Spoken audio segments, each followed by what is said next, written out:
कल हमने डिस्कस कर लिया था, बेसिक कंसेप्ट डिस्कस कर लिया था पोल्यूटेंट का। और पोल्यूटेंट में मैंने आपको बता दिया था भी जो डिस्पर्जन है वो सारा लास्ट लेक्चर में बता दिया था। उसके बाद बताया था आपको इन्वायरमेंट्स, भाई कौन से इन्वायरमेंट क्रिएट होते हैं।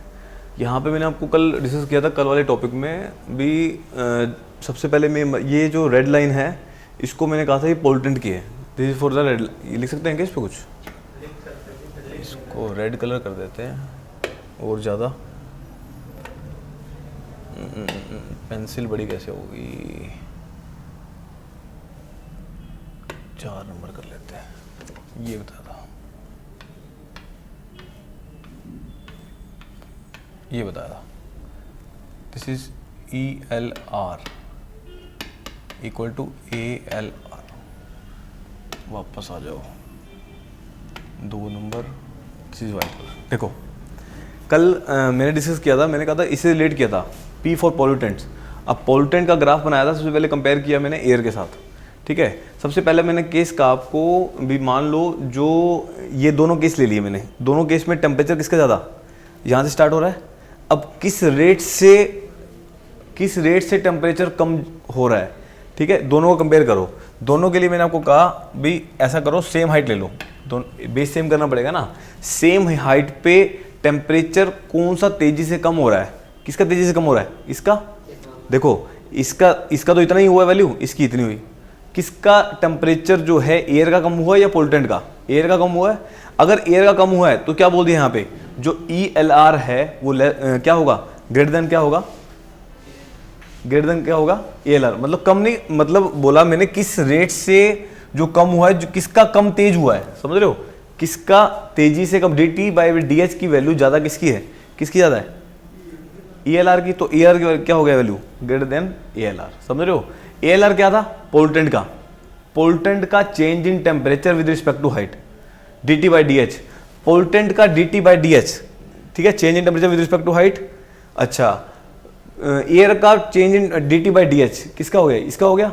वैल्यू किसकी ज्यादा आएगी मतलब किसकी ज्यादा कम हुई, किसकी ज्यादा कम हुई हाइट के रिस्पेक्ट में, टेम्परेचर किसकी ज्यादा कम हुई, ELR की। तो ELR क्या हो जाएगा, ग्रेटर देन क्या हो जाएगा, ALR। समझ गए बात। ELR है एयर के लिए, इसकी टेम्परेचर जो है क्या है, ज्यादा कम हुआ है, रेट जो है ज्यादा कम हुआ है। रेट को ही क्या बोलते हैं, लैप्स रेट बोलते हैं। एयर का लैप्स रेट होता है ELR, पोल्यूटेंट का होता है ALR। ELR की वैल्यू क्या हो जाएगी इसके लिए, ज्यादा हो जाएगी, किसके लिए, ग्रेटर देन ALR से। पहला ग्राफ बना दिया। सेकंड केस ले लिया मैंने कहा अब केस ले लो यहाँ पे, ये वाला केस, ये इन दोनों कंपेयर करना है। P है पोल्यूटेंट के लिए, ये है एयर के लिए। अब मैंने कहा इसके भी हाइट सेम ले लो। हाइट सेम ली, किसका तेजी से कम हुआ, टेम्परेचर किसका ज्यादा है, टेम्परेचर किसका ज्यादा है। अब इन्वायरमेंट का ज्यादा हो गया, अब इन्वायरमेंट का ज्यादा हो गया ना, मतलब डिक्रीज इन टेम्परेचर ऐसा बोल सकते हो। अरे कम हुआ मतलब ये, दिस इज टेम्परेचर, ठीक है। किसका टेम्परेचर ज्यादा कम हुआ, पोल्यूटेंट का। इसका मतलब ALR क्या हो जाएगा, ALR क्या हो जाएगा, ज्यादा हो जाएगा किससे, ELR से, इसके लिए, ठीक है। अब ऐसा केस भी हो सकता है जो टेम्परेचर ALR और ELR दोनों सेम हो एक ही पॉइंट पे। ये मैंने इसको दोनों एक भी पॉइंट में मान लिए, तो ELR किसके इक्वल आ जाएगा, ALR के। जो एयर का टेम्परेचर और जिस रेट से एयर का कम हो रहा है उसी रेट से पोल्यूटेंट का भी कम हो रहा है, दोनों हो सकता है सेम हो, तो ELR किसके इक्वल आ जाएगा, ALR के। नेक्स्ट केस बताया आइसोथर्मल, भाई ऐसा भी केस हो सकता है हाइट के साथ साथ टेम्परेचर क्या हो जाए, कांस्टेंट हो जाए, टेम्परेचर कांस्टेंट हाइट के साथ, उस केस को क्या बोल दिया था, आइसोथर्मल केस। नेक्स्ट केस बताया मैंने, ऐसा भी तो हो सकता है हाइट के साथ साथ टेम्परेचर बढ़ने लग जाए, हाइट के साथ साथ टेम्परेचर बढ़ने लग जाए, उस केस को क्या बोलेंगे, इन्वर्जन केस। क्यों, इन सारे केस में क्या हो रहा था, टेम्परेचर घट रहा था, यहाँ पे क्या हो रहा है, टेम्परेचर बढ़ रहा है, मतलब उल्टा हो गया। लैप्स रेट का उल्टा होता है इन्वर्जन, तो इस केस का नाम क्या बोल दिया, इन्वर्जन। वहाँ पे क्या था, लैप्स रेट, पॉजिटिव, मतलब पॉजिटिव नहीं, उसको लैप्स रेट बोलते हैं, उसको नेगेटिव लैप्स रेट बोल देंगे, क्योंकि ये क्या हो रहा है, टेम्परेचर क्या हो रहा है, इसमें बढ़ रहा है, इसमें। बात समझ गए। तो ये सारी कहानी होती थी। कल तक मैंने डिस्कस कर लिए थे, ये केस, ये केस, ये केस, ये सारे डिस्कस कर लिए थे कल। ये केस क्या था, हाँ जी, हाँ जी बताओ सर। इसमें तीनों है शुरू वाले केस, हाँ, तीनों में हमने एयर और पोल्यूटेंट को किया कंपेयर। तो ये जो फोर्थ केस है थर्मल, तो इसमें नहीं होगा कंपेयर। इसमें कंपैरिजन किसको करोगे, सिंगल ही, ये तो सिंगल लाइन है ये तो मैंने। अच्छा दोनों ही ले लो, दोनों एक ही लाइन पे हैं, जिसके टेम्परेचर जो है सेम है, DT/TH की वैल्यू कांस्टेंट है, हाइट के रिस्पेक्ट में टेम्परेचर कोई सेम चेंज आ रहा है, जैसे मान लो चेंज हुआ 4 डिग्री सेल्सियस, फिर दोबारा फिर हाइट बढ़ाई आपने, फिर हुआ 4 डिग्री सेल्सियस, फिर चेंज हुआ 4 डिग्री सेल्सियस, क्या होगा इसमें, वैल्यू क्या होगी? केस तो सर मेरे दोनों सेम ही हो गए एक ही हिसाब से। कौन सा केस बने? ये थर्ड के, ये सेकंड, ये वाला केस नहीं, कैसे सेम हुआ? तो सर एक के ऊपर एक ही है। इसमें इसके अंदर तो ये तो कहीं भी हो सकता है ना, ये तो कहीं भी, इसमें टेम्परेचर डिक्रीज हो रहा है, यहाँ पे क्या डिक्रीज हो रहा है? ये स्टेट अच्छा यहाँ पे लैप्स रेट बोला मैंने इसको, मतलब घट रहा है, क्या यहाँ पे बोल सकते हो लैप्स रेट? यहाँ पे तो टेम्परेचर कांस्टेंट है, तब इसका नाम आइसोथर्मल बोला है। सेम कैसे होगा? जब टेम्परेचर घट रहा होगा तब सेम होगा ना, यहाँ तो टेम्परेचर घट ही नहीं रहा, यहाँ पे तो कांस्टेंट है। समझ गए बात? चलो नेक्स्ट केस करते हैं इन्वर्जन, ठीक है। अब ये सारा डिस्कस मैंने आपको एक ब्रीफ में बता दिया, पिछले लेक्चर देख लेना, उसमें समझ आ जाएगा आपको। चलो नेक्स्ट करते हैं इन्वर्जन। इन्वर्जन दूसरा नाम क्या है इसका? NLR, negative lapse rate. दूसरा बोला था NLR, इन्वर्जन एनवायरमेंट।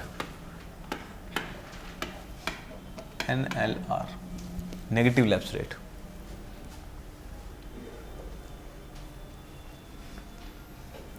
चलो इसका डायग्राम देख लो पहले, मैंने डायग्राम कल बनवाया क्या आपको? हाँ, इसी से कंपेयर कर लेंगे। हाँ क्या था? हाँ कोई बात नहीं, इसका डायग्राम भी बना लो। अच्छा पोल्टेंट का लिया था रेड कलर से, पोल्टेंट का लिया था रेड कलर से, स्ट्रेट लाइन, ये लिया था पोल्टेंट का, दिस इज पोल्टेंट, है ना, दिख तो रहा होगा। अच्छा इसी का उल्टा ले लो वाइट कलर से, एयर का, एयर का वाइट कलर से, दिस इज फॉर एयर, ठीक है। ये किसका? पोल्टेंट, दिस इज एयर। अभी बताया ना, वही तो है ये डायग्राम, सेम ही तो बनाया। इन्वर्जन, इस केस को क्या बोलते हैं? इन्वर्जन बोलते हैं। इसका थीटा क्या होगा? This is theta at A. इसका क्या होगा?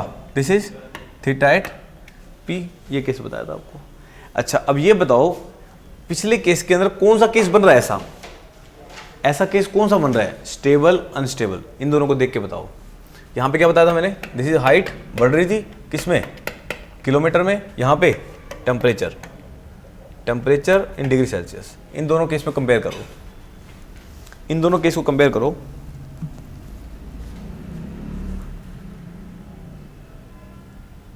बोलो। अच्छा यहाँ पे लिख सकते हो आप, क्या लिखा था? ALR, ALR था ना ये। ALR की वैल्यू क्या होगी? 1 बाय में थीटा पी, इनवर्स बताया था ना। अच्छा यहाँ पे क्या होगा?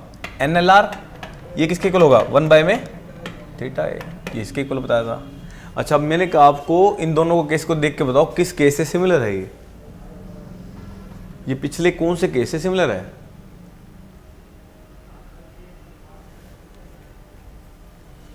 अरे पिछले दो ही तो केस बताए हैं, देखो एक बार। मैंने कहा हाइट कांस्टेंट कर दो, मैंने कहा हाइट कांस्टेंट कर दो, तब समझ आ जाएगा। हाइट कांस्टेंट ले लो। टेम्परेचर किस में ज़्यादा?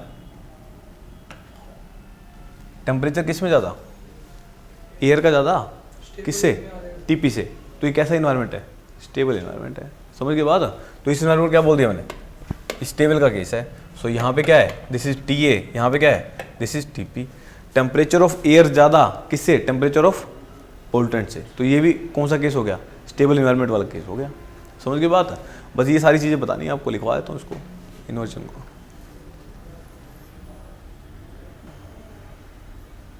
अच्छा टेम्परेचर यहाँ पे क्या हो रहा है? यहाँ पे टेम्परेचर क्या हो रहा है? इंक्रीज हो रहा है, तो इसको क्या बोल देंगे? इन्वर्जन बोल देंगे। तो ये सारी कहानी है।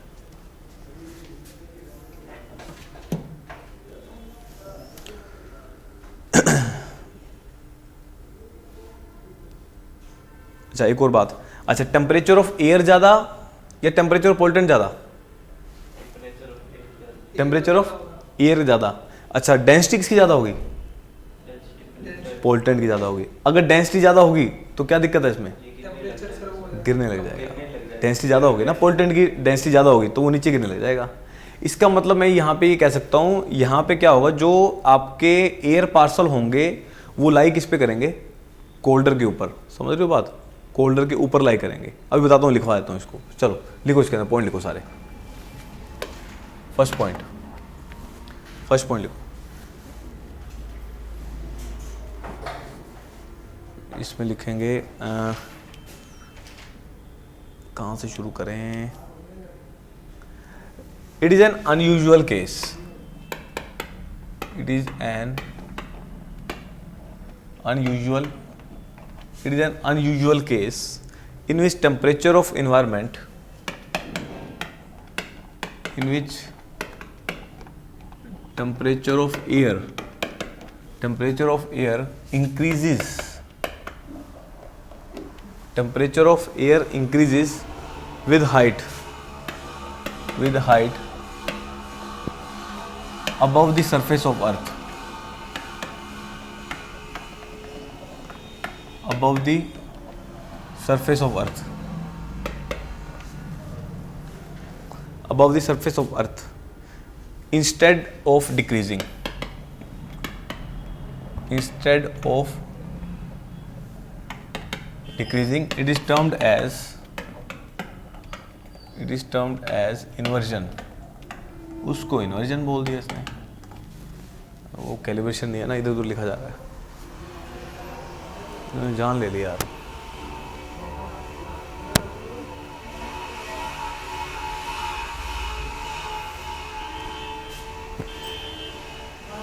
हो गया?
It is an unusual case in which temperature of air increases with height above the surface of earth instead of decreasing. It is termed as inversion. इसको inversion बोल दिया, क्योंकि बाकी सारे केस में क्या हो रहा था, टेम्परेचर डिक्रीज हो रहा था, इस केस में क्या हो रहा है, इंक्रीज हो रहा है। नेक्स्ट केस लिखो, the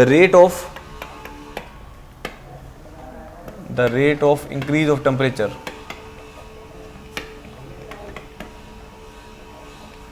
the rate of increase of temperature with height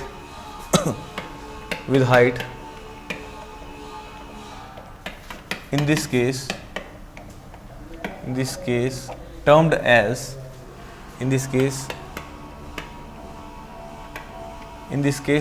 as negative lapse rate.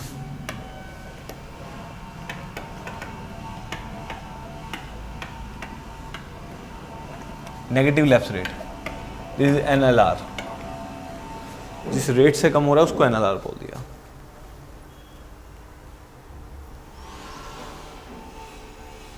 हो गया? नेक्स्ट पॉइंट लिखो, in this case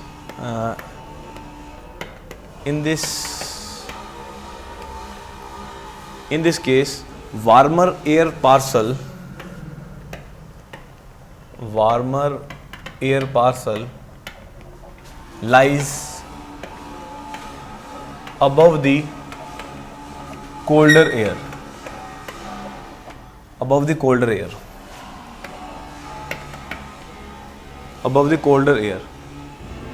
leading to the representation of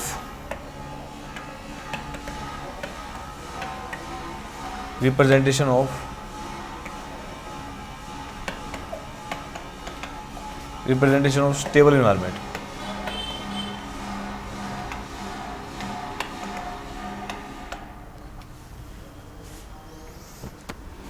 लिखो, होता भी है ये देखो, चलो मान लो अब आपने देखा होगा यार, जैसे ज़्यादा ठंड हो जाती है, जब ज़्यादा ठंड हो जाती है या रात हो जाती है, तो जो पोल्टेंट है वो यहीं पे रह जाते हैं, समझ रहे हो बात, इन्वायरमेंट के अंदर ही रह जाते हैं, क्योंकि डेंसिटी क्या होगी इसमें, पोल्यूटेंट की बढ़ेगी, तो डेंसिटी बढ़ेगी तो क्या आ जाएंगे, नीचे आने लग जाएंगे, तो वो इन्वायरमेंट के अंदर ही रह जाते हैं वो। समझ रहे हो, उससे क्या होगा, डायरेक्ट इम्पैक्ट पड़ेगा किस पे, अपने हेल्थ के ऊपर, या जो अपना ह्यूमन एक्टिविटीज़ पे क्या करेगा, डायरेक्ट इम्पैक्ट पड़ेगा इसका। तो ये वो केस बता दिया आपको, समझ रहे हो, उसको बोलते हैं इन्वर्जन केस। समझ गए। चलो नेक्स्ट है इसके types. Inversion condition are of 2 types.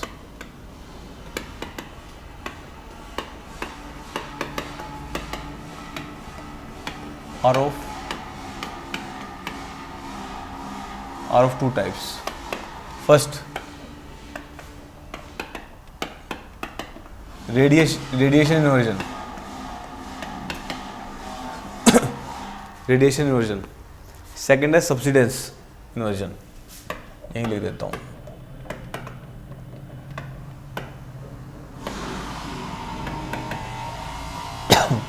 subsidence inversion. First case देखो, फर्स्ट केस है अपना, बनाते हैं डायग्राम।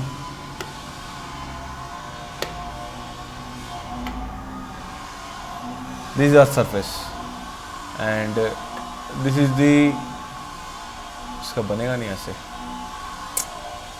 चलो पेंसिल से ले लेते हैं।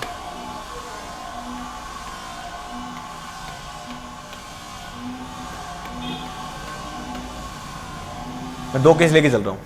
ये मेरी अर्थ है, अर्थ पे क्या होगा, रेडिएशन आएगी, रेडिएशन मतलब रेड कलर से ले लो, रेडिएशन आएगी, ये ऊपर की तरफ जाएगी। जैसे विंटर का केस, पहले केस में क्या होता है, जनरल केस, नॉर्मल कंडीशन में क्या होता है, टेम्परेचर क्या होता है, डिक्रीज होता है। मान लो यहाँ पे टेम्परेचर क्या होगा, ज़्यादा होगा, अर्थ के सरफेस पे टेम्परेचर ज़्यादा होगा क्योंकि ज़्यादा हीट अब्जॉर्ब करेगा ये। फिर क्या होगा, जैसे जैसे उसके बाद क्या होगा, ऊपर जाते जाते क्या होने लग जाता है, ये टेम्परेचर क्या होने लग जाता है, कम होने लग जाता है। ठीक है, अब मैंने ऐसा कहा, कोई ऐसा केस भी तो हो सकता है जब यहाँ पे टेम्परेचर क्या होने लग जाएगा, दूसरी कंडीशन में, पहले टाइम पे t = 0, जैसे विंटर की नाइट आई, ठंड ज़्यादा होगी तो क्या हुआ, यहाँ पे टेम्परेचर क्या हो गया, कम हो गया, यहाँ पे क्या हो गया, बढ़ गया। समझ गए, यहाँ पे क्या हो गया, टेम्परेचर बढ़ गया। इस केस को क्या बोल दिया इसने, इन्वर्जन बोल दिया। कौन सा इन्वर्जन, रेडिएशन इन्वर्जन बोल दिया। समझ गए, ये ऐसा केस हो सकता है, ये चांसेस है, कभी भी हो सकता है। कब हो सकता है भाई, गर्मी में हो जाए, रात को हो जाए, ठंडा मौसम हो। जब ठंडा मौसम होगा, सूरज निकलेगा नहीं, रेडिएशन आएगी नहीं, टेम्परेचर कैसा हो जाएगा, ठंडा हो जाएगा, ऊपर जाकर के क्या हो जाएंगे, ये गर्म हो जाएंगे। ऐसा केस बन सकता है, उस केस को क्या बोल दिया मैंने, रेडिएशन इन्वर्जन बोल दिया। समझ गए बात, इसी में केस। चलो नेक्स्ट केस, सब्सिडेंस पे आ जाओ। यार इसने यार ऐसे तो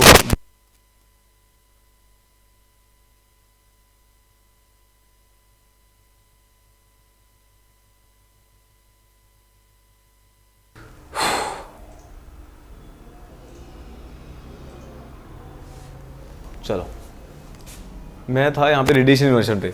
रेडिएशन इन्वर्जन में बताया भी, जैसे नॉर्मल कंडीशन में क्या होता है, जैसे सूरज उगा, हीट जो सरफेस है आपका वो गर्म हो गया, तो क्या होगा, वो ऊपर जाके क्या होता है, टेम्परेचर क्या होता है, घटता जाता है। समझ गए, नॉर्मल कंडीशन होती है।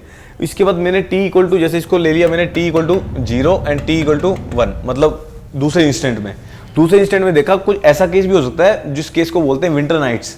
जनरली उसी केस में होता है, विंटर नाइट में जो सरफेस होता है अर्थ का वो ठंडा होता है, ऊपर जाके क्या होती है, ऊपर क्या होती है, वो गर्मी क्या होती है, वो ट्रांसफर होती जाती है। समझ लो, ठंड गर्मी में कन्वर्ट होती जाती है, ऊपर जाके टेम्परेचर क्या होता है, बढ़ता जाता है। तभी बोलते हैं जो एयर के पार्सल्स हैं, जो गर्म एयर के पार्सल है, नीचे क्या है, कोल्डर एयर है। अभी बताया था ना आपको, तो इस केस को क्या बोल दिया, इन्वर्जन केस बोलते हैं। ठीक है, नेक्स्ट केस बताया सब्सिडेंस मतलब ठहरना, किसी के ऊपर ठहरना। अब इस केस को देखें, अगर इस पर ले लो वाइट कलर एंड चलो इसमें कुछ देख लेते हैं। इस केस में देखो, ये मेरी अर्थ का सरफेस, इसके बाद मुझे बनाना है, दिस इज दी एक सरफेस, ये अपनी है। यहाँ पे मैंने बताया जब सब्सिडेंस की बात आती है वो प्रेशर की बात आती है। प्रेशर और टेम्परेचर क्या होते हैं, इनवर्सली प्रोपोर्शनल, कल बताया था आपको। तो यहाँ पे केस क्या है, मैंने कहा नॉर्मल कंडीशन की बात करो। नॉर्मल कंडीशन की बात करें, जब टेम्परेचर क्या है यहाँ पे ज़्यादा है, प्रेशर कौन सा होगा, प्रेशर कैसा होगा, लो प्रेशर, ऊपर क्या होगा, हाई प्रेशर। जनरल केस है ये। ना उल्टा लिख दिया मैंने, एक मिनट, इसमें उल्टा लिख दिया। नहीं ऐसा नहीं होता इसमें। नॉर्मल कंडीशन में ऐसा होता है प्रेशर के केस में, एक मिनट, नॉर्मल कंडीशन में होता है अपना हाई प्रेशर, यहाँ पे होता है हाई प्रेशर और यहाँ पे होता है लो प्रेशर नॉर्मल कंडीशन के अंदर। नॉर्मल कंडीशन में यहाँ पे होता है हाई प्रेशर के ऊपर लो प्रेशर होता है। तो यहाँ पे हाई प्रेशर है तो टेम्परेचर क्या होगा, यहाँ पे टेम्परेचर क्या होगा कम, यहाँ पे क्या होगा टेम्परेचर ज़्यादा होगा। समझ रहे हो। अब कहता कुछ ऐसा केस भी हो सकता है जब लाई करेगा हाई प्रेशर ऊपर होगा और लो प्रेशर क्या होगा नीचे होगा। समझ रहे हो बात। कोई ऐसा केस भी हो सकता है जब टेम्परेचर क्या होगा, जब प्रेशर जो होगा ऊपर हाई आ जाएगा नीचे लो आ जाएगा। समझ गए बात।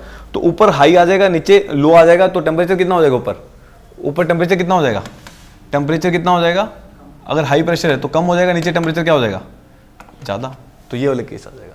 तो ये वाला केस ही हो गया। अब मैंने आपको ये बताया भी ये प्रेशर के केस में जब लेंगे तो जनरली जो प्रेशर के फॉर्म में क्या होता है, नीचे लो प्रेशर ऊपर हाई प्रेशर बहुत कम देखा जाता है। वैसे जनरली क्या होता है नीचे हाई से ऊपर लो होता जाता है प्रेशर, जैसे जो ऊपर जाते हैं लो होता जाता है प्रेशर।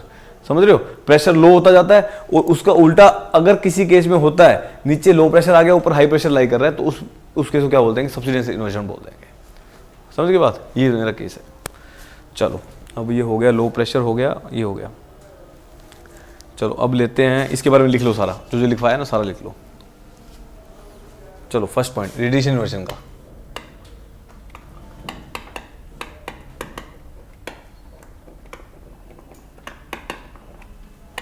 रेडिएशन इन्वर्जन लिखो इसमें। It is the phenomena, it is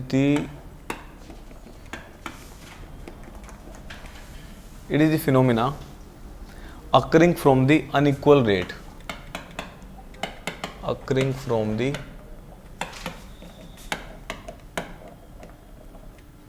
unequal rate. It is a phenomena occurring from the unequal rate of cooling, unequal rate of cooling of earth, unequal rate of cooling of earth, unequal rate of cooling of earth and surrounding air, and surrounding air. Second point लिखो। Earth cools rapidly than the air, Earth cools rapidly, Earth cools rapidly than the air above it, than the air, than the air above it, as it may happen in the winter night, as it may happen in the winter night,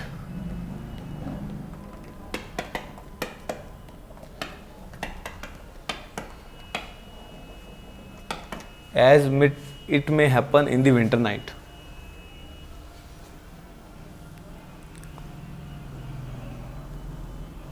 Next point लिखो। Then the temperature in the environment,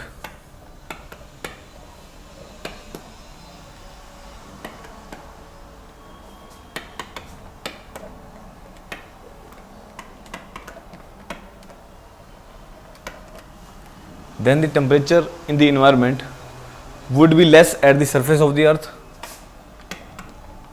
would be less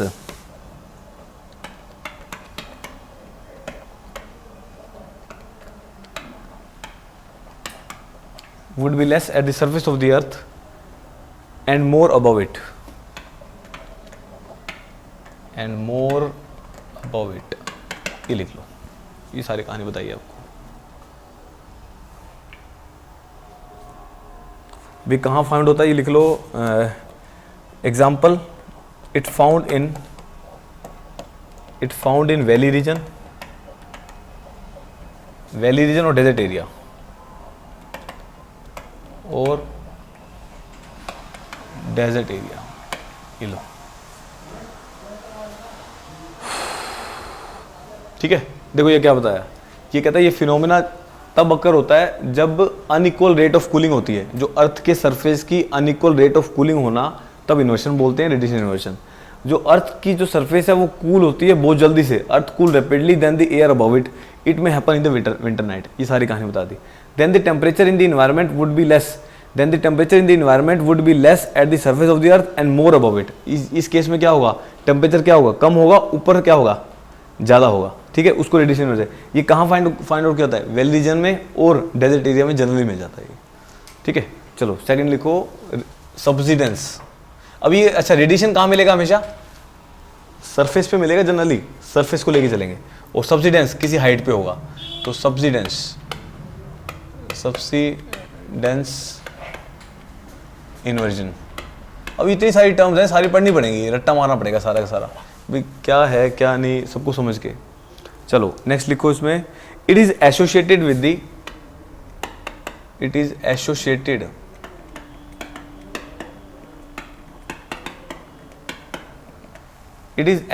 with the high pressure region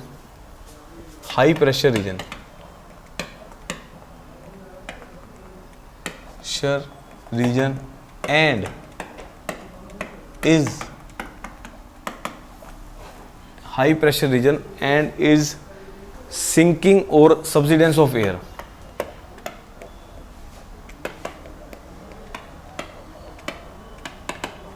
subsidence of air in high pressure area,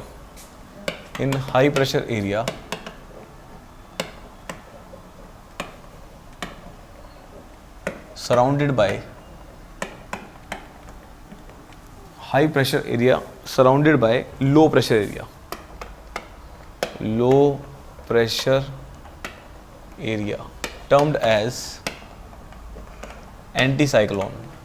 ये नाम दे रखे हैं, याद करने पड़ेंगे। कुछ नहीं बताया, एक ऐसा इन्वायरमेंट क्रिएट हो जाए जहाँ पे आपका क्या हो जाए, लो प्रेशर ऊपर आ जाए और हाई प्रेशर नीचे हो जाए। ठीक है, तो उसके को क्या बता दिया मैंने आपको, उसके को क्या बता दिया, मतलब क्या बताया, हाई प्रेशर ऊपर और लो प्रेशर नीचे। मतलब सराउंडिंग में क्या हो, लो प्रेशर हो सारा का सारा, ऊपर क्या हो, हाई प्रेशर। जनरल केस में ऐसा नहीं होता, वैसे होता है ऊपर जाते हैं तो प्रेशर क्या होता है, लो होता जाता है। समझ के बाद, तो ये सारे को उल्टा बता दिया। ठीक है, चलो नेक्स्ट केस में आ जाओ, ये सारी कहानी भी होगी।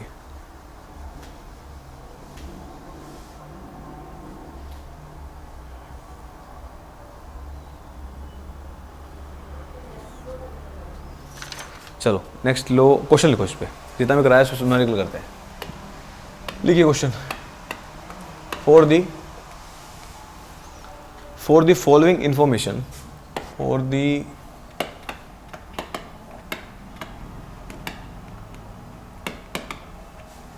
the following information, identify the type of environment,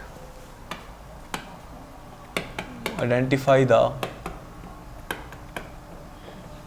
type of environment for location ABCD,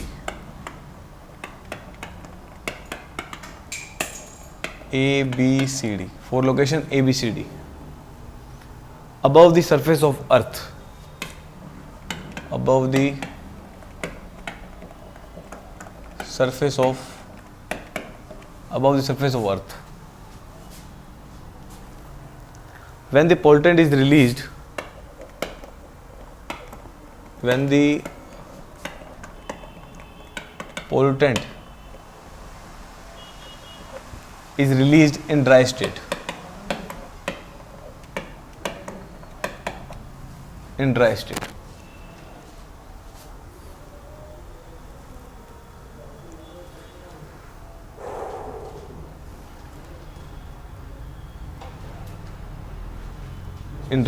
location लिखो इसमें, लोकेशन दे रखी है आपको ABCD। अब थिकनेस दे रखी है, ए की थिकनेस है अपनी 200 से 320, 200-320। उसके बाद है अपनी 650-800, 650-800, 650-800 और 900, ये हाइट दे रखी है। अच्छा, लोकेशन होगी, हाइट दे दी। उसके बाद क्या टेम्परेचर दे रखा है, टेम्परेचर फर्स्ट लोकेशन का टेम्परेचर है 19 डिग्री सेल्सियस, सेकंड है अपना 30 डिग्री सेल्सियस, 25 डिग्री सेल्सियस,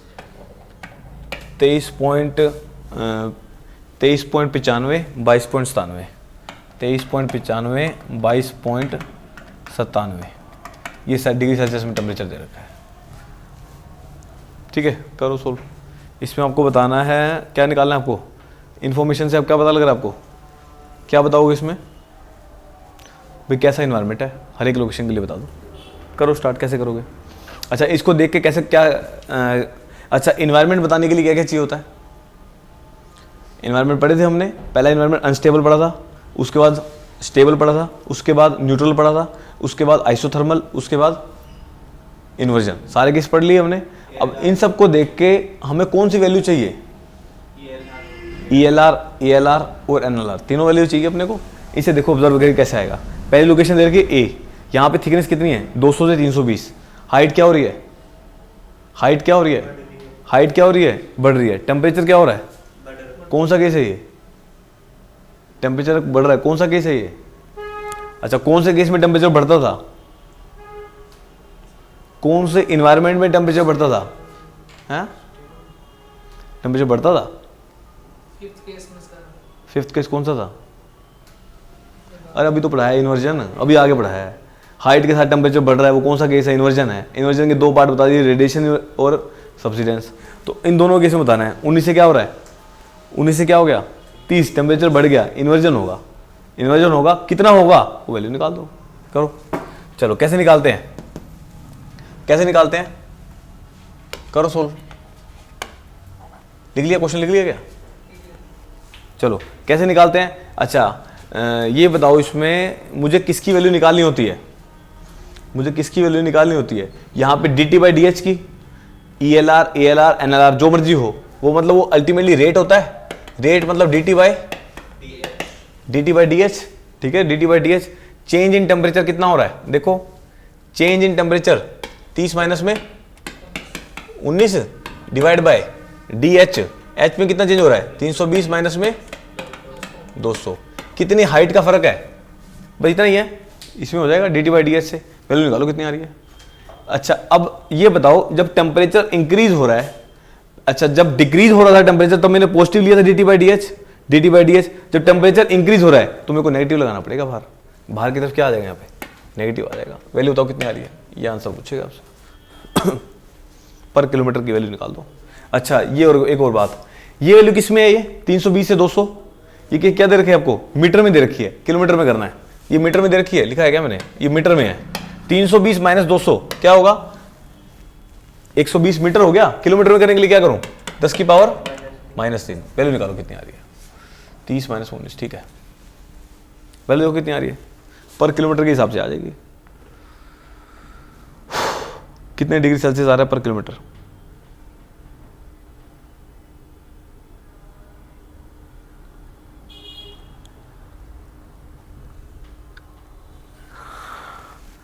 ये हर एक क्वेश्चन है सारे के सारे, 91.67, ठीक है। तो वैल्यू कितनी आ गई, माइनस में 91.66 डिग्री सेल्सियस पर किलोमीटर। हर एक किलोमीटर पे 91.66 डिग्री सेल्सियस क्या हो रहा होगा, इंक्रीज हो रहा होगा। ये रेट बता दिया इसने, ठीक है। नेक्स्ट केस, आपको हाँ इतना बढ़ रहा है, टेम्परेचर बढ़ रहा है हर एक किलोमीटर पे, इन्वर्जन के केस में, ठीक है। अच्छा यहाँ पे केस कौन सा है, यहाँ लिखोगे इन्वर्जन, ऐसा केस आएगा। ये पहला केस मैंने आपको कंसेप्ट समझाने के लिए बताया है। ये कोई भी सवाल आ जाए, सवाल का आंसर तो यही होगा। सेकंड केस, लोकेशन बी के लिए आओ। लोकेशन बी में बताओ क्या वैल्यू निकालनी है मुझे, dt/dh। मैंने डिक्रीज को पॉजिटिव लिया, इंक्रीज को नेगेटिव लिए, समझ रहे हो बात। वैल्यू उल्टी ले ली ना, dt/dh को पॉजिटिव मान रखा था मैंने, dt/dh को पॉजिटिव मान रखा था क्योंकि टेम्परेचर डिक्रीज हो रहा था। वहां पे किस रेट से डिक्रीज हो रहा है वो पता लग जाएगा, उसका उल्टा वहां पे बता देंगे, ठीक है। चलो अब ये बताओ dt/dh वैल्यू बताओ कितनी आ रही है टेम्परेचर की, कितनी वैल्यू दे रखी है आपको, 25 और 30 ये दे रखी है ना। अरे तो उल्टा लिख दिया क्या, वैल्यू देखना कितनी कितनी, कौन सी, क्यों आएगी, अरे उल्टा माना हुआ है ना, बात समझ नहीं रहे। मैं कह रहा हूं, मैं जब टेम्परेचर डिक्रीज होता है तो उसको प्लस dt/dh लेके चलता हूं, जब इंक्रीज होता है तो माइनस dt/dh लेके चलता हूं। फॉर्मूला है माइनस का, फॉर्मूला है ये, समझ रहे हो। माइनस इंक्रीज को मान लिया मैंने कि टेम्परेचर इंक्रीज होगा,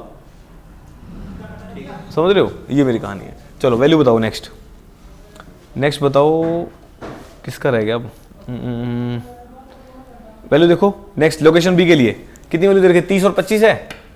30 माइनस में 25 डिवाइड बाय में हाइट में कितना फर्क है? लोकेशन बी के लिए 650 माइनस में 650 माइनस में 320। वैल्यू निकालो कितनी आ रही है? 320 गुना में 320 था ना, 10 की पावर -3। सोल्व करो, वैल्यू कितनी आ रही है?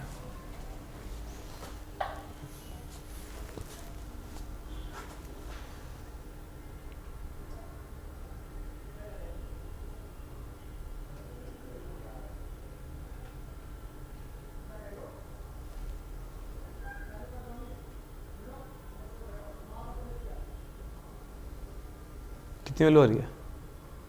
और इतनी देर कैसे लग रही है?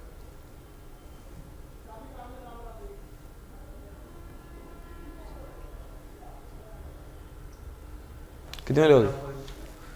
15.15 डिग्री सेल्सियस पर किलोमीटर। अच्छा ये कौन सा स्टेट है? ये कौन सा स्टेट है? ये वैल्यू किसकी आई है? ELR की, ELR की? अरे ELR की आई है। अच्छा कैसे बताओगे कैसा इन्वायरमेंट है? कैसे पता लगेगा? कैसे पता लगेगा?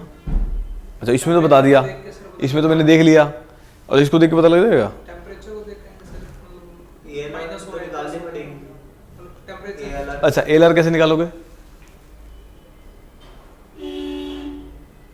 ELR कैसे बताओगे? यो अरे ड्राई स्टेट दे रखा है भैया, ये देख रखा होगा इसमें। ड्राई स्टेट में ELR की वैल्यू कितनी होती है? अब समझाइए, छोटी छोटी चीज़ें देखनी पड़ेंगी आपको वहाँ पे। गेट में ऐसे तो है नहीं बता देगा आपको, सीधे सीधे बता देगा भी इतनी देर रखी है। ये आपको याद होगी तब तो कर दोगे। अच्छा ELR की वैल्यू कितनी होती है? 9.8 डिग्री सेल्सियस पर। अब किसकी वैल्यू ज़्यादा? ELR की वैल्यू ज़्यादा। किससे? अच्छा ये कैसा इन्वायरमेंट है? कैसा इन्वायरमेंट है? अनस्टेबल है, अनस्टेबल और सुपर एडियाबेटिक। और कुछ भी दे सकता है वो, मैंने तो आपको कंसेप्ट के लिए बताया ये क्वेश्चन, समझ रहे हो? एक ऑब्जेक्टिव आ जाएगा इसमें से कोई भी। चलो तीसरा केस, तीसरी लोकेशन लो। तीसरी लोकेशन लो, तीसरे में क्या याद रखा है? DT/DS निकालो। 25 और क्या है? 23.95। तो DT बाय में DH 25 माइनस में 23.95। हाइट बताओ, हाइट में कितना चेंज है? 800 और 650। 800 और 650 इंटू में 10 की पावर -3। वैल्यू निकालो कितनी आ रही है?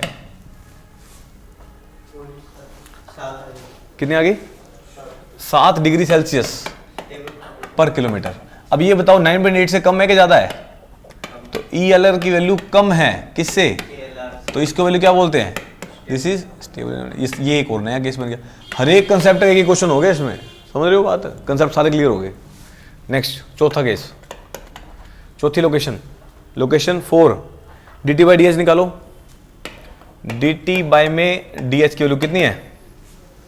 DT/DS की वैल्यू कितनी है? अब क्या क्या लेना है? 23.95 और 22.97। 23.95 और 22.97 भाग में क्या क्या लिया मैंने? 900 और 800। तो 900 माइनस में 800 गुना में 10 की पावर -3। वैल्यू सोल्व करो कितनी आ रही है? कितनी आ रही है? 9.8 डिग्री से। अच्छा पहले वाले की क्या है? ये पहले वाले का क्या आ गया? इक्वल। ELR के कब इक्वल होता है? अरे वाह, ऐसे ही होगा भैया। हाँ टेम्परेचर कॉन्स्टेंट। समझ गए? सारे क्वेश्चन हो गए ऑब्जेक्टिव, समझ रहे हो इसके? अब तो कर दोगे। चलो आगे चलते हैं। एक क्वेश्चन और लिखो।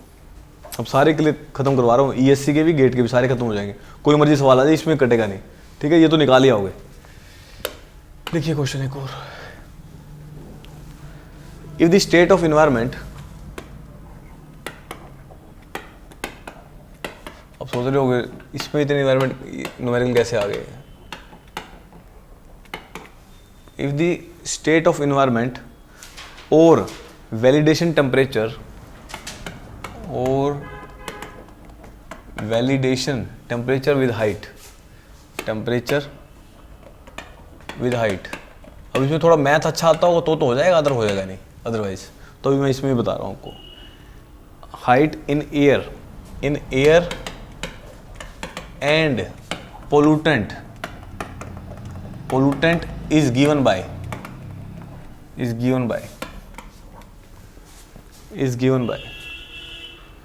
अब वैल्यू दे रखी है आपको HP मतलब height of pollutant equal to minus 0.0133 TP plus 0.4। Next HA क्या है वैल्यू, माइनस में 0.04 TA प्लस में 0.8 ये दे रखी है। अब यहाँ पे आपको हाइट दे रखी है किलोमीटर में, टेम्परेचर डिग्री सेल्सियस में। हाइट दे रखी है किलोमीटर में, टेम्परेचर दे रखा है आपको डिग्री सेल्सियस में, ये वैल्यू दे रखी है। अब ऐसा सवाल दे देगा, वहाँ पे हिलेगा नहीं। अब बताओ आइडेंटिफाई द इन्वायरमेंट। पहले आइडेंटिफाई करो कैसा इन्वायरमेंट है, वहाँ पे लेके बैठे रहना। सेकंड केस बताना आपको। Find the height at which temperature of air and pollutant are same. Temperature of air and pollutant are same.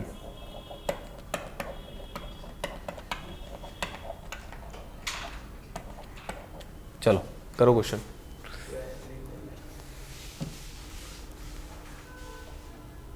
ऐसा क्वेश्चन आएगा।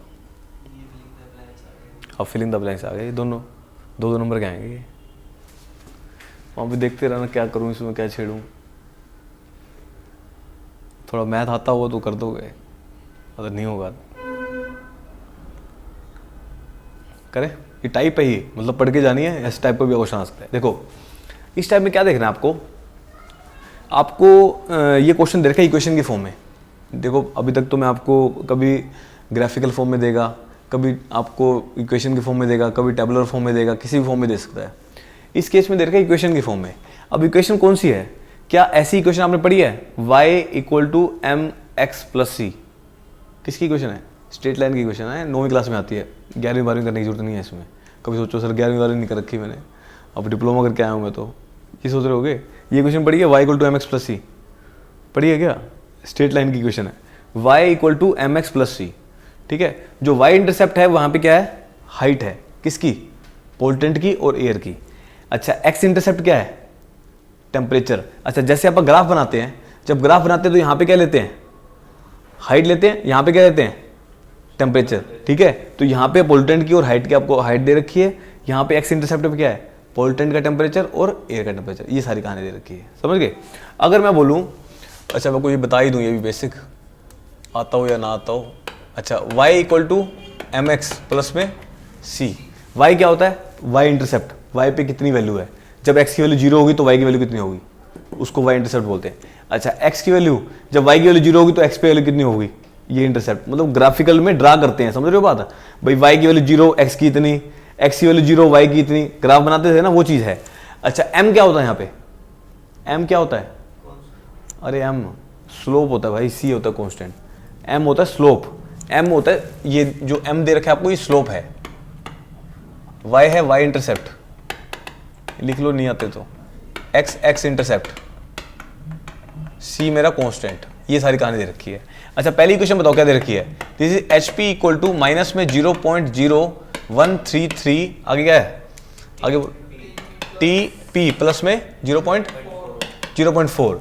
अच्छा इसके अंदर आपको m की वैल्यू कितनी दिख रही है आपको, m की वैल्यू कितनी रखी है? सो m की वैल्यू कितनी है, माइनस में 0.0133, ये वैल्यू दे रखी है। अच्छा अगर मुझे यहाँ पे आपको ALR निकाल रहा हूँ, क्योंकि पोल्यूटेंट की बात है, ALR कैसे निकल सकती है?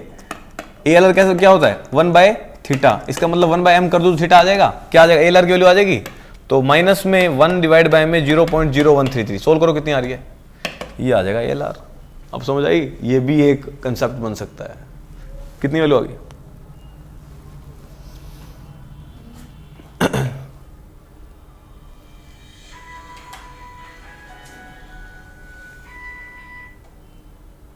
कितनी वैल्यू होगी? अरे क्या डिवाइड भी नहीं हो रहा है? माइनस का 75.18 ये आ रहा होगा 187 डिग्री सेल्सियस पर किलोमीटर। ये सारी कहानी आ गई, एलआर की वैल्यू आ गई। समझ गए बात? नेक्स्ट केस बताओ। एच ए की इक्वेशन क्या दे रखी है? H A equal to, value बोलना, H A equal to minus में 0.04 है क्या? 0.04 आगे टी ए प्लस 0.8 ये दे रखी है। सी की वैल्यू ये किसकी है? ये एक्स इंटरसेप्ट, ये क्या है? एम की वैल्यू कितनी दे रखी है? माइनस 0.04। एम की वैल्यू कितनी है? माइनस में 0.04। अच्छा यहाँ पे ई एल आर की वैल्यू निकाल सकते हो क्या? ई एल आर की वैल्यू कितनी आएगी? 1 डिवाइड बाय में 0.04 माइनस का वैल्यू बताओ कितनी आ रही है? कितने? कितना?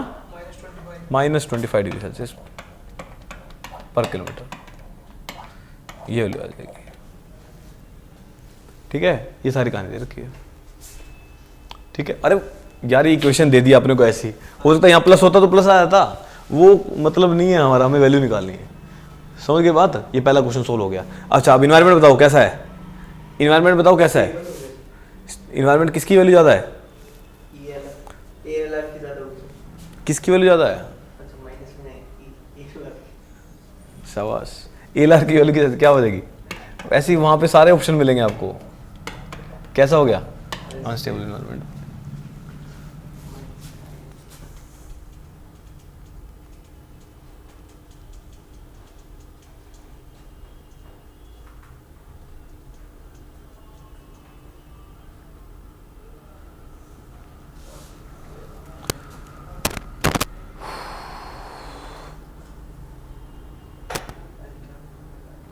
अरे माइनस तो इंक्रीजिंग डिक्रीजिंग बता रहा है ना, माइनस इंक्रीजिंग डिक्रीजिंग बता रहा है।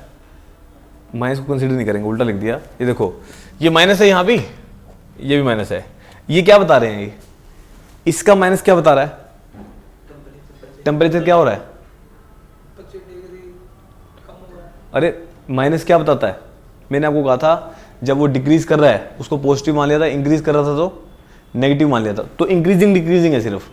ए एल आर मैग्नीट्यूड से लेंगे हमेशा। ए एल आर सिर्फ मैग्नीट्यूड से लेंगे। मैग्नीट्यूड किसका ज़्यादा है? मैग्नीट्यूड हाँ थीटा से भी बता सकते हो। 1/this थीटा ए प्लस ये 1/ये किसका ज़्यादा है? थीटा। तो थीटा की वैल्यू लेंगे। माइनस सिर्फ आपको क्या बताएगा? स्लोप बताएगा, जिसमें एक मिनट, चलो ये किसकी वैल्यू ज़्यादा? ए एल आर की वैल्यू ज़्यादा है ना। ये माइनस तो इंक्रीजिंग डिक्रीजिंग बताएगा। तो यहाँ पे किसकी वैल्यू ज़्यादा आ गई आपकी? ए एल आर की। ग्रेटर देन किससे? A L R. ये मैग्नीट्यूड नहीं देखना आपने, मतलब इंक्रीज कर रहा होगा या डिक्रीज होगा। टेम्परेचर उस रेट से डिक्रीज कर रहा है, वो माइनस माइनस उसी को शो कर रहा है। तो ए एल आर की वैल्यू किससे ज़्यादा? ए एल आर से। कैसा इन्वायरमेंट हो गया? Stable environment. ये स्टेबल आएगा। ये सवाल गलत बता दिया था आपको पहले। स्टेबल हाँ उससे भी बता सकते हो। 1 में थीटा पी, 1 में थीटा, किसकी वैल्यू ज़्यादा? 1 theta P greater than 1 theta A, उससे बता दें। तभी मैंने आपको बताया 1 theta P is greater than ये है। माइनस का तो मैंने कहीं रोल ही नहीं बताया, पहले भी नहीं बताया ना। माइनस तो उसको शो कर रहा है, इंक्रीज कर रहा होगा या डिक्रीज कर रहा होगा, किस रेट से इंक्रीज कर रहा है किस रेट से डिक्रीज कर रहा है। समझ रहे हो बात? तो उसको बता देता। तो माइनस तो सिर्फ उसकी वैल्यू को बताएगा, माइनस सिर्फ शो के लिए वो इंक्रीज करे या डिक्रीज करे। सिर्फ मैग्नीट्यूड देखना किसकी वैल्यू ज़्यादा, तो स्टेबल इन्वायरमेंट। अच्छा और दूसरा नाम क्या है इसका? सब एडियाबेटिक। सब एडियाबेटिक। चलो सेकंड केस करो, उल्टा लिखवा दिया था। सेकंड केस करो। ऐसा कौन सी हाइट है जब टेम्परेचर दोनों का इक्वल हो जाएगा? ऐसी कौन सी हाइट होगी जब टेम्परेचर दोनों का इक्वल हो जाएगा? बताओ। कांस्टेंट होएगा सर इक्वल। अरे ऐसी कौन सी हाइट है जिस पे टेम्परेचर जो है इक्वल हो जाएगा?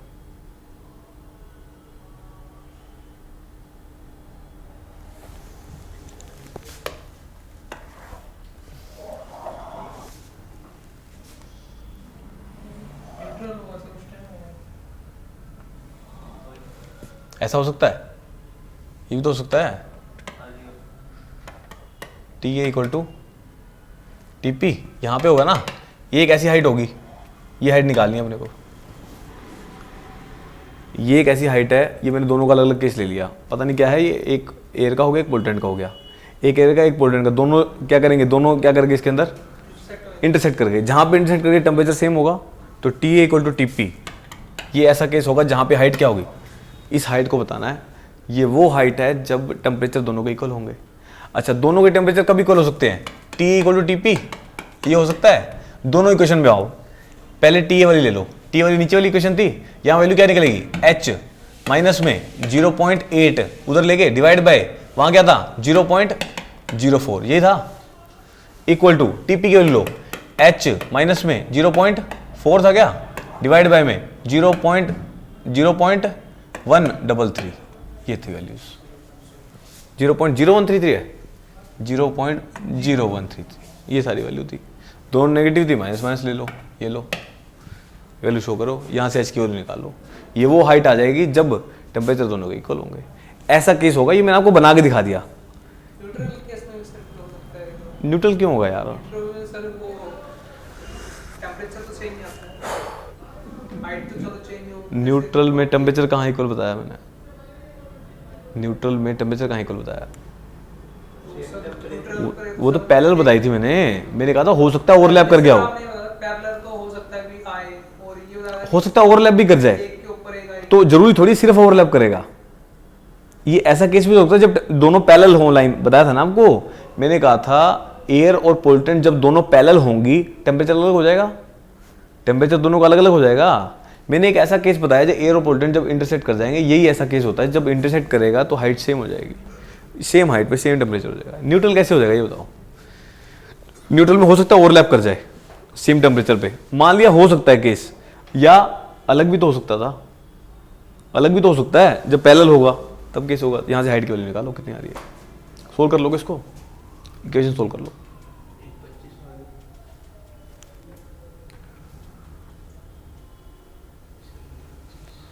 कितनी आ रही है,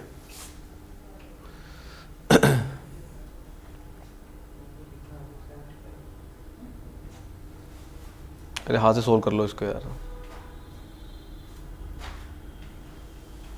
ये लो मैं ही कर दूँ क्या, ये लो माइनस से तो माइनस किया, h माइनस में 0.8 गुना में 0.0133 इक्वल टू h माइनस में 0.4, यहाँ ले आओ, इसको गुना करना पड़ेगा हाथ से ही, h माइनस में 0.8 गुना में 0.0133 प्लस 0.4, h की वैल्यू निकाल लो। अरे दोनों h सेम करने पड़ेंगे, ऐसे नहीं होगा, ये भी इक्वेशन गलत कर दी मैंने, मतलब हाँ कर सकते हो, कोई इशू वाली बात नहीं, h की आ जाएगी इक्वल, h को एक तरफ ले जाना फिर h की वैल्यू निकल जाएगी, ये वैल्यू आ जाएगी अपनी, इसको अंदर गुना करोगे 0.0133 h माइनस इन दोनों गुना कर लो कितने आ रही है 0.8 गुना में 0.0133, उसके बाद प्लस 0.4 इक्वल टू h, ये वाली h वाली टर्म उधर ले जाओ और h की वैल्यू निकाल लो। यहाँ से लगभग h इक्वल टू 0.2 के आसपास आ जाएगी, 0.25 भी आ सकते हैं, 0.2 के आसपास आ जाएगी, चेक कर लेना, जो भी आ रही वैल्यू बता देना मेरे को। 0.2 किलोमीटर, इसका मतलब कितने मीटर हो गए, 200 मीटर हो गए, लगभग अर्थ सरफेस के 200 मीटर पे टेम्परेचर सेम होगा, ये बताना मतलब है, ये सिग्निफिकेंस हो गया इसका। भाई इसका कहने का मतलब क्या है, अर्थ सरफेस से ऊपर टेम्परेचर घट रहा है, अब एक ऐसा टाइम भी होता है जिसपे टेम्परेचर सेम हो जाता है 0.2 मतलब 200 मीटर हो गया, लगभग अर्थ सरफेस से 200 मीटर पे टेम्परेचर सेम हो जाएगा। अब वो सरफेस पे टेम्परेचर सेम है, वो वाला केस कैसा होगा, ये वाला केस बन जाएगा, वो सेम हाइट, वो हाइट पे टेम्परेचर जब सेम होगा, ये वाला केस बन गया, ठीक है, ये सारी कहानी होगी। चलो ये केस हो गए सारे, देखो कितना टाइम हो गया इसमें,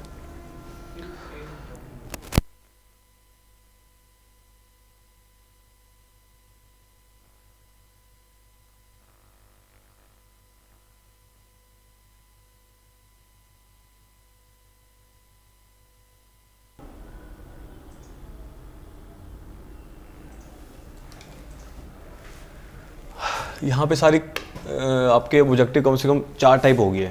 पहला केस आपको बता दिया था कौन सा, पोल्टेंट से रिलेटेड, जिसमें आपको मैंने उसके इफेक्ट्स बता दिए थे पोल्टेंट्स के। नेक्स्ट कौन सा ऑब्जेक्टिव बताया था आपको, उसके बाद डिस्पर्जन पे, डिस्पर्जन में मैंने आपको ये सारी कहानी बताई थी। तीसरा ऑब्जेक्टिव क्या बताया था? तीसरा ऑब्जेक्टिव बताया था ये पूछ लेगा इन्वायरमेंट कौन सा है, ये सारी कहानी बताई थी, उसका ग्राफ भी सारे बता दिए थे। चौथा ऑब्जेक्टिव यहाँ से पूछ लेगा, ये जो न्यूमेरिकल्स बताए हैं आपको। तो ये सब 4 टाइप हो गए आपके। 5वां टाइप बताया है प्लूम कौन से टाइप का होगा, plume, types of plume. Next topic डालो टाइप्स ऑफ प्लूम। प्लूम क्या होता है? प्लूम क्या होता है? Plume, types of plume. Plume क्या होता है? प्लूम क्या होता है? प्लूम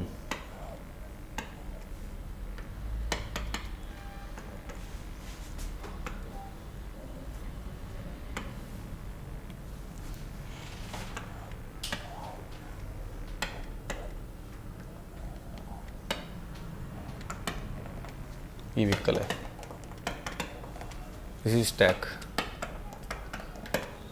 ये क्या होता है? ये जो धुआं निकलता है ना, जो धुआं निकलता है उसको बोलते हैं प्लूम, समझ रहे हो? जैसे चिमनी होगी, वो भी एक स्टैक है।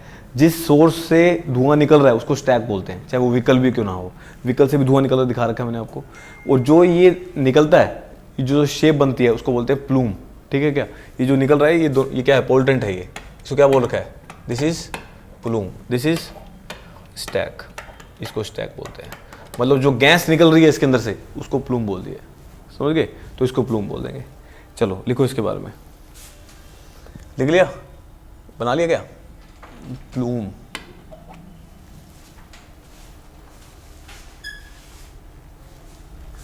लिखो इसके बारे में। Gases released into the atmosphere,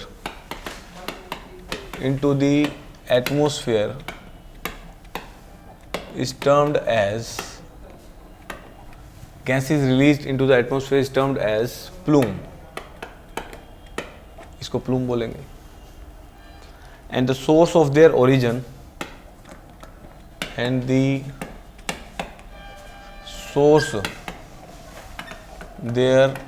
origin is stack,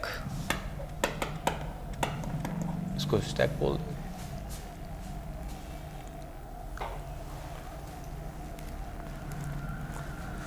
हो गया? चलो अब इसकी classification. Depending upon their environmental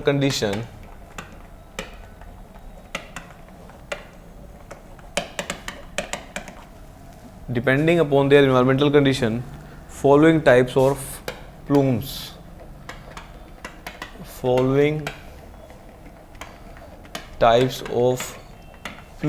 are considered।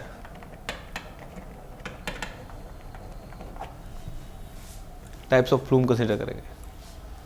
सबसे पहला plume, looping plume. First is looping.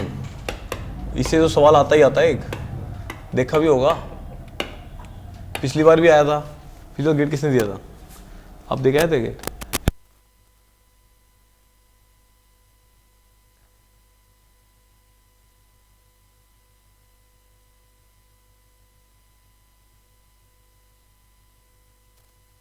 तो आपको बता दूं ये टाइप है, ये भी 5वां टाइप है जिसमें सवाल बन सकता है। चलो इसका ग्राफ देखते हैं पहले, उसके बाद इसको डिटेल में डिस्कस करते हैं।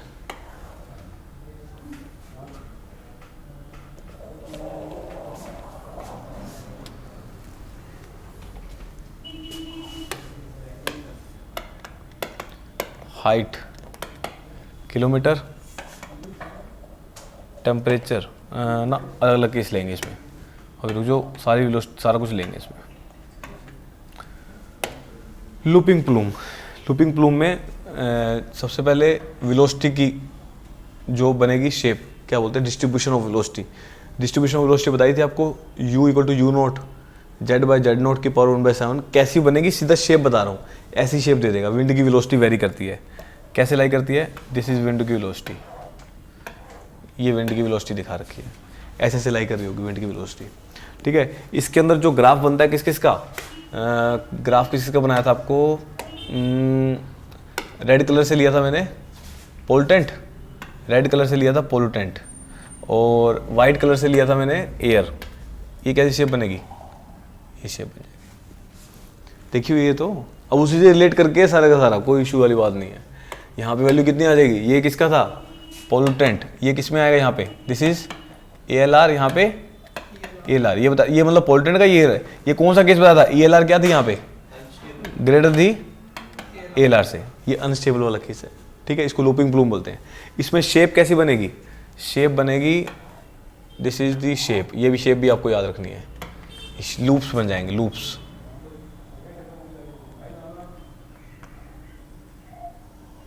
यस ये ठीक है, ये आपकी क्या बन गई, लूप्स बन गए, समझ रहे हो, ऐसे ऐसे ऐसे ऐसे से जाएगा, ठीक है क्या। ये कहाँ जाएगा, ये अपनी कम्युनिटी में या एटमॉस्फेयर में, ये एटमॉस्फेयर दिखा रहा है। एक तो यहाँ पे कैलिब्रेशन नहीं है ना, ये एटमॉस्फेयर, कोई बात नहीं, ऐसी शेप बनेगी। तो आपको बोलेगा लूपिंग प्लूम क्या होता है, जब लूप्स बनते हैं, प्लूम के जब लूप्स बनते हैं उसको लूपिंग प्लूम बोलते हैं। अब ये कब होगा, जब इन्वायरमेंट कैसा होगा आपका, अनस्टेबल होगा। उस केस में क्या होगा, ELR किससे ग्रेटर देन होगा, ALR से। विंड की वेरिएशन क्या होगी, ये दिखा रखी है आपको विंड की वेलोसिटी U। ये कैसा केस है, दिस इज टेम्परेचर का केस है, दिस इज टेम्परेचर। ये आपको प्लूम दिखा रखा है, एक ही ग्राफ में सब कुछ दिखा दिया, आपको डायरेक्ट बना के दे देगा, ऐसा प्लूम दिखा देगा। इसको क्या बोलोगे, ELR, जब लूप्स बन रहे हो ELR is greater then ALR होगा। ये आपको इन्वायरमेंट पूछ लेगा, या पूछ लेगा टाइप ऑफ प्लूम कौन सा है, तो बोल दो कि लूपिंग प्लूम है। ये समझ के बाद, ये सारी कहानी है इसके अंदर। चलो लिखो इसके बारे में, लिखो फर्स्ट पॉइंट। अब सारे पॉइंट पढ़ने हैं इसके इंपॉर्टेंट, एक भी कोई पॉइंट पूछ लेगा आपसे। This plume is formed, this plume is formed in unstable environment. This plume is formed in unstable environment where ELR is greater than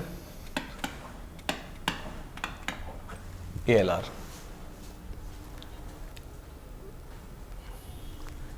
Second point, because of rapid mixing of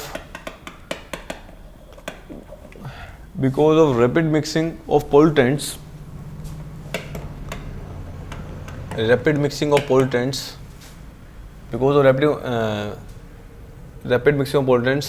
loops are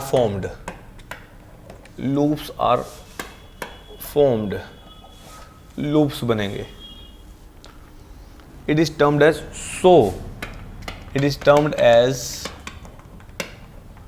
looping plume,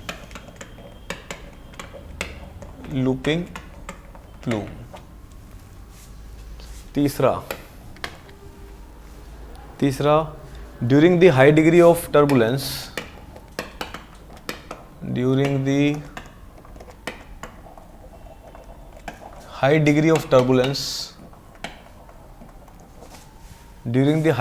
turbulence, of dispersion of plume would be, dispersion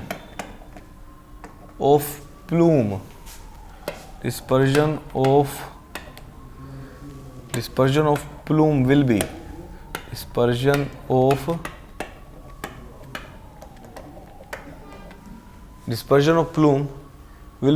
rapid, hence कितना हो गया, hence higher concentration of pollutant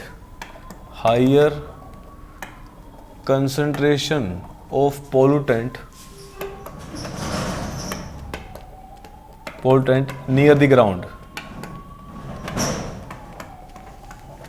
higher concentration of pollutant near the ground may occur,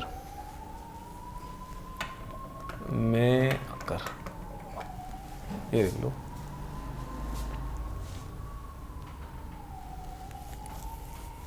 ठीक है, ये क्या बोल रहा है, ग्राउंड के पास में क्या होगा, पोल्यूटेंट की कंसंट्रेशन क्या होगी, ज़्यादा होगी ग्राउंड सरफेस के पास, समझ लो, ग्राउंड सरफेस के पास। देखो यहाँ पे क्या होता है, मैंने कहा ये प्लूम जो है ये कैसा प्लूम होगा, जब अनस्टेबल इन्वायरमेंट होगा तब क्रिएट होगा। दूसरा पॉइंट बताया, क्योंकि इसमें रैपिड मिक्सिंग होती है, बहुत ज़्यादा तेज़ी से मिक्स होता है ये इन्वायरमेंट के अंदर, एयर के अंदर, तो मिक्स होने के कारण ये कैसी शेप बनाता है, लूप्स बनाता है इसके अंदर, तो इस प्लूम को क्या बोल दिया, लूपिंग प्लूम बोल दिया। नेक्स्ट है during the high degree of turbulence, कहता high degree of turbulence of dispersion, dispersion बहुत ज्यादा है। स्टार्टिंग में क्या बताया था, dispersion of pollutant is directly proportional to, dispersion of pollutant is directly proportional to concentration of pollutant, बताया था ना आपको, कंसंट्रेशन ऑफ पोल्टेंट उतना ही ज्यादा होगा। तो यहाँ पे बताया मैं आपको, during the high degree of turbulence और dispersion of plume will be rapid, hence high concentration of pollutant near the ground, ground के पास क्या मिलेंगे, ज्यादा कंसंट्रेशन मिलेगी पोल्टेंट की। ये सारी कहानी है, समझ गए। चलो सेकंड टाइप ऑफ प्लूम देखो। सेकंड टाइप ऑफ प्लूम है neutral plume. Second type of plume is neutral, पहले न्यूट्रल बता दिया गया, चलो न्यूट्रल पहले लिख लो।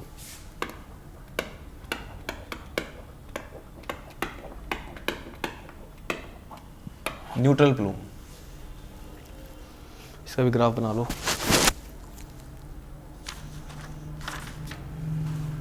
चलो सीधा ग्राफ बनाते हैं इसका, स्ट्रेट लाइन। न्यूट्रल में कैसा था, न्यूट्रल में विंड की वेलोसिटी सेम वैसी ही रहेगी, मतलब जैसी उसमें थी। इसमें अब कैसे बताना था आपको, कौन कौन सा लिया था, एक केस लिया था एयर का, दूसरी क्या ली थी मैंने, रेड कलर से पोल्टेंट। अब इसके ऊपर ले रहा हूँ, थोड़ा सा दिख जाए, बस थोड़ा सा दिखा रहा हूँ बस, हल्का सा, समझ रहे हो, दोनों दिख रहे हैं, दोनों ओवरलैप कर रहे हैं। पैरेलल दिखा दूँ तो पैरेलल भी देख लो, अब ठीक है, समझ जाओगे। ओवरलैप भी हो सकता है, पैरेलल भी हो सकता है, दोनों केस बता दिए। चलो उसके बाद आपको बताना है प्लूम, प्लूम बताना है। प्लूम की जो शेप बनेगी, प्लूम की जो शेप बनेगी आपकी, दिस इज द प्लूम की शेप, ये लो जी, ये प्लूम की शेप। प्लूम के कलर बना रहा हूँ मैं, पहले वाइट से लिया था क्या, चलो ये प्लूम की शेप, स्ट्रेट जाएगा, वर्टिकल, ठीक है, वर्टिकली जाएगा। चलो लिखो इसके अंदर, ये सिंपल है बस, जब वर्टिकल जाएगा, जब ऊपर की तरफ। अब ये ऐसे जरूरी नहीं है, ये सिचुएशन क्रिएट हो, कैसा भी हो सकता है, ये हो सकता है एक ही जगह पे एक अलग अलग प्लूम हो रहे हो, समझ रहे हो बात, क्योंकि इन्वायरमेंट है। अब अपने को थोड़ी पता कैसा इन्वायरमेंट होगा, ये तो विंड की वेलोसिटी पे वेरी करेगा, भाई विंड की वेलोसिटी कैसी है, समझ रहे हो, विंड की वेलोसिटी कैसी है, उस केस में लेके चलेंगे वहाँ पे। हाँ इस केस में सेम रहेगी, तभी तो वर्टिकल चला गया, तभी तो मैंने दिखाया नहीं इसके अंदर, यहाँ पे दिखाई कोई मैंने, तो विंड की वेलोसिटी क्या हो जाएगी, सेम जा रही होगी, हर तरफ से सेम आ रही होगी, तो इसका मतलब जो शेप आ रही होगी क्या आ रही होगी, सेम विंड की वेलोसिटी आ रही है, ठीक है। विंड की वेलोसिटी क्या आ रही होगी, कांस्टेंट होगी, तो विंड की वेलोसिटी कांस्टेंट है, तभी तो क्या आ रहा है, आराम से ऊपर जा रहा है ऐसे ऐसे, समझ के बाद। तो ये सारी कहानी है। चलो लिखो इसके बारे में, पहला point, it is a type of plume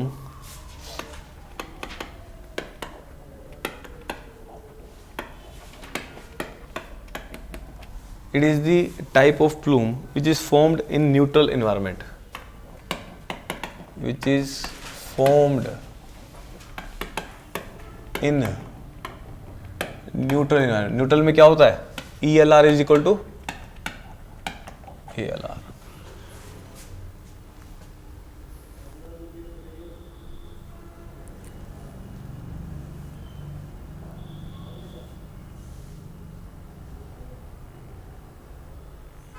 Next point, it is characterized with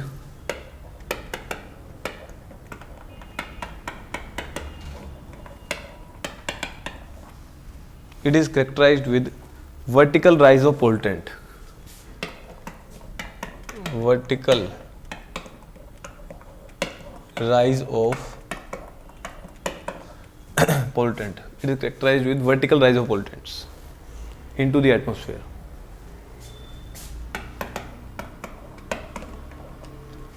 into the atmosphere।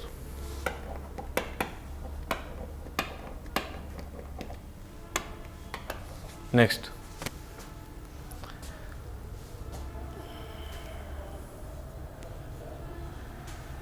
the upward lifting of plume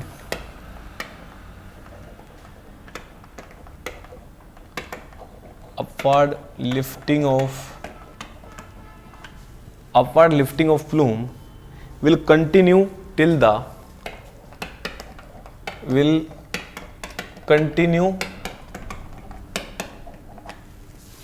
the upward lifting of plume will continue till the density of air is similar to density of air is similar to density of plume. दोनों की density जब तक equal नहीं हो जाएगी तब तक ये चलता रहेगा, ठीक है।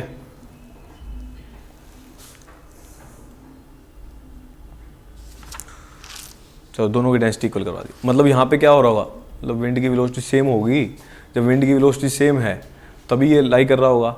ये तब तक चलता जाएगा जब दोनों की डेंसिटी सेम नहीं हो जाती। जब डेंसिटी सेम हो जाएगी क्या हो जाएगा, क्या हो जाएगा, उसका प्लूम खत्म हो जाएगा। मतलब तब तक चलता रहेगा जब तक डेंसिटी सेम है, ठीक है। चलो नेक्स्ट, अब नेक्स्ट प्लूम लिखो कोनिंग प्लूम। तीसरा कोनिंग प्लूम। कोनिंग, अरे कोनिंग कैसे लिख दें, ऐसे लिख लो, कोनिंग प्लूम।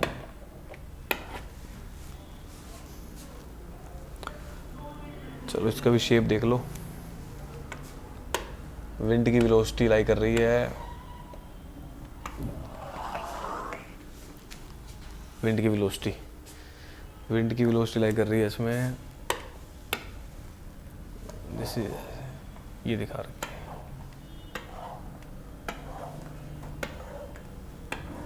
है। ये लो विंड की वेलोसिटी, इसके अंदर शेप दिखानी है। शेप दिखाते हैं आपको, रेड कलर से दिखाया था आपको पोल्टेंट का,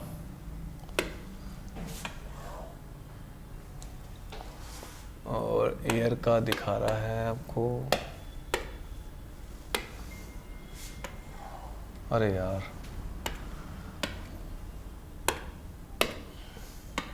लो जी, ये बन गया, ठीक है। इसमें शेप कैसे बन रही है, शेप सही हो गया। तो इसमें शेप बनानी है, शेप जो बनेगी कोनिक शेप बनेगी।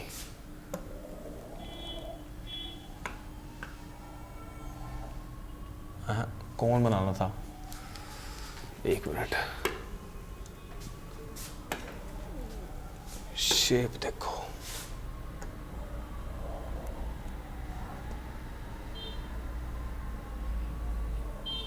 समझ गए, कोनिक शेप, जैसे कोन होता है ना, कोन होता है वैसी शेप बनेगी। तो कोनिक शेप में जो बनेगा उसको बोलते हैं कोनिंग प्लूम। जो प्लूम है वो कोन की शेप में, कोन तो पता होगा, अरे यार जनरली ऐसा होता है ना कोन, ये देखो ऐसे इस शेप में, इस टाइप का जो प्लूम बनेगा उसको कोनिक प्लूम बोलते हैं। इस केस में एक्चुअल में कैसा प्लूम है, ये है तो लूपिंग प्लूम ही। ये देखो ये क्या था, पोल्टेंट, ये कौन सा था, है तो अनस्टेबल इन्वायरमेंट ही। विंड की वेलोसिटी कैसी है, सेम वेरी कर रही है, कैसे लाई कर रही है, जैसे लूपिंग की लाई कर रही थी, बट शेप क्या लगी, अब शेप बन गई कोनिंग, है तो लूपिंग ही, बट उस पे उस प्लूम को क्या बोल दिया इसने, कोनिंग प्लूम कह दिया इसने। नहीं, आप थोड़ी बता सकते हो कैसी शेप आएगी उसकी, कैसी शेप आएगी, ये थोड़ी कह सकते हैं कैसी शेप आएगी। है तो लूपिंग ही, लूपिंग के अंदर ही कई शेप बन सकती हैं। क्या पता लूप बन रहा हो, मिक्सिंग ज़्यादा हो रही हो, क्या पता कोन की शेप में आ रहा हो उसको कोनिंग बोल दिया, हो सकता है लूप के फॉर्म में आ रहा हो तो लूपिंग प्लूम बोल दिया। तो ये केस है। चलो लिखो इसके बारे में भी।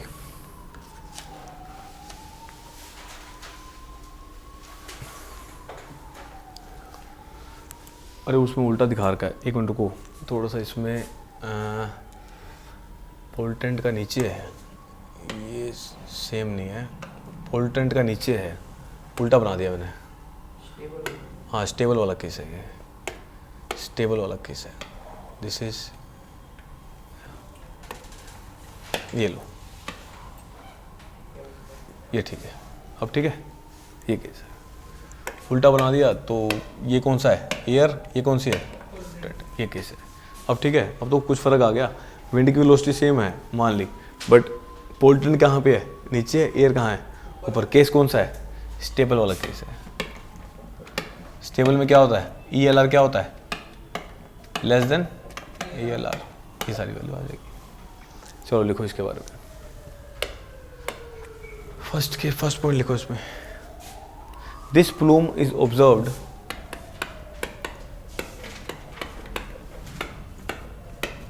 is observed in a stable environment.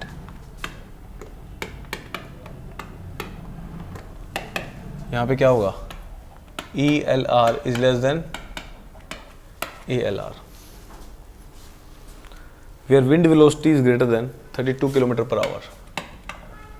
Where wind velocity greater than 32 km per hour, 32 km per hour से ज़्यादा होगी। अब ये केस कब होगा? It is observed when clouds covered the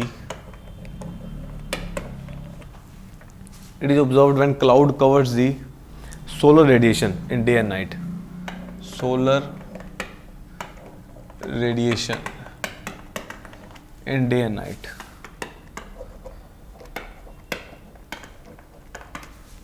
Solar radiation in day and night. उसके बोलते हैं इसको, चूहा है, चलो उसका लिखो, day and night terrestrial radiation are blocked. इसको बोलते हैं टेरेस्ट्रियल रेडिएशन। अब कोई भी ना एक पॉइंट उठा के दे देगा, उसमें आपको पूछ लेगा आर ब्लॉक्ड। टेरेस्ट्रियल रेडिएशन जब ब्लॉक हो जाती है, it appear like a cone in shape. It appear like a cone in shape. It appear like a cone in shape. So termed as coning plume. So termed as coning plume. So termed as coning plume. It has limited vertical mixing. It has limiting vertical mixing. Hence increases the chance of pollution. चलो देखो इसको, ये सारी कहानी हो गई। चलो अब इसमें क्या बताया, ये स्टेबल इन्वायरमेंट वाला केस है जो बता दिया, ये एक्चुअली उसी से रिलेट हो गया सारा का सारा। अब इट इज ऑब्जर्व्ड व्हेन, जब ये कब को होगा, जैसे विंड की वेलोसिटी सेम है मान ली, बट जब बादल आ जाते हैं, जब आपको पता है धूप जब नहीं आती है, धूप को आने ही नहीं देते बादल, जैसे काला मौसम छाया हुआ, उस टाइम जो प्लूम क्रिएट होंगे वो कैसी शेप हो रही होगी, कॉनिक शेप में हो रही होगी, उसको कॉनिक प्लूम बोल दिया। नेक्स्ट बताया इस केस में क्या होता है, कोन की शेप में होता है तो कॉनिक प्लूम बोलते हैं। इट हैज लिमिटिंग, ऊपर की तरफ कम जाते हैं, वर्टिकल मिक्सिंग कम होती है तो ग्राउंड पे रह जाते हैं, इसका पोल्यूशन के चांसेस ज़्यादा हैं, इसको बोलते हैं कॉनिक। ठीक है, आप लोग तो 3-4 टाइप के और रह गए हैं, ज़्यादा हो जाएगा।